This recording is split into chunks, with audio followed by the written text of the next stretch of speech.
आइए जानते हैं हज़रत साबिर रहमतुल्लाह अलैह की फना और बका का वाक़या।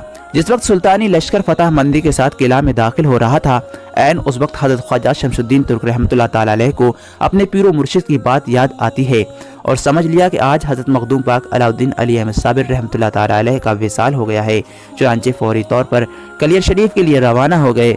कलियर शरीफ में पहुंचकर मुर्शिद पाक के गुस्ल कफन से फारिग होने के बाद जनाजा बालकल तैयार हो गया तो देखा कि हज़ारों लोग हज़रत मखदूम पाक रहमतुल्लाह ताला अलैह की नमाज जनाजा पढ़ने के लिए मौजूद हैं।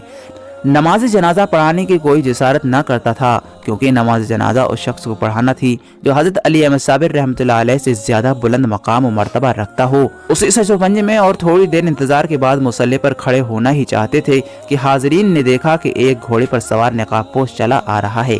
करीब आकर उसने घोड़ा बांधा और नमाज जनाजा पढ़ाने के लिए मुसल्ले पर खड़ा हो गया।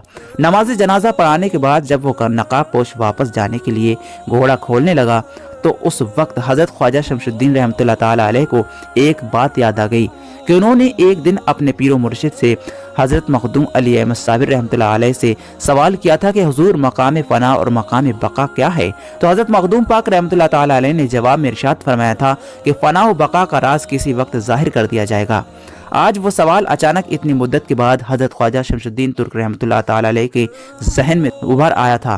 फिर उनके दिल में यह ख्याल पैदा हुआ कि जिस बुजुर्ग ने मुर्शिद पाक की नमाज जनाजा पढ़ाई है उनसे मुलाकात तो करनी चाहिए कि वो कौन है, पता चल सके कि मुर्शिद पाक की नमाज जनाजा किस शख्सियत ने पढ़ाई है।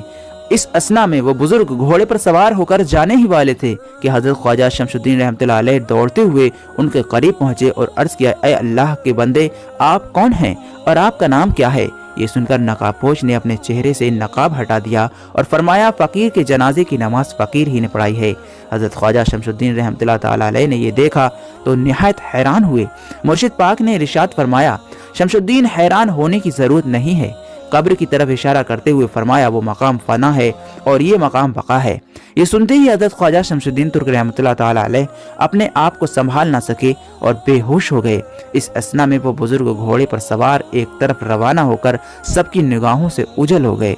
लेकिन अब भी वो जिंदा हैं और सभी के बिगड़े हुए कामों को बना रहे हैं, सभी के काम आ रहे हैं। अल्लाह तबारक व तआला से दुआ है हुज़ूर साबिर पाक रहमतुल्लाह ताला अलैह की सदक़े में हम सब के गुनाहों को मुआफ़ फरमाए।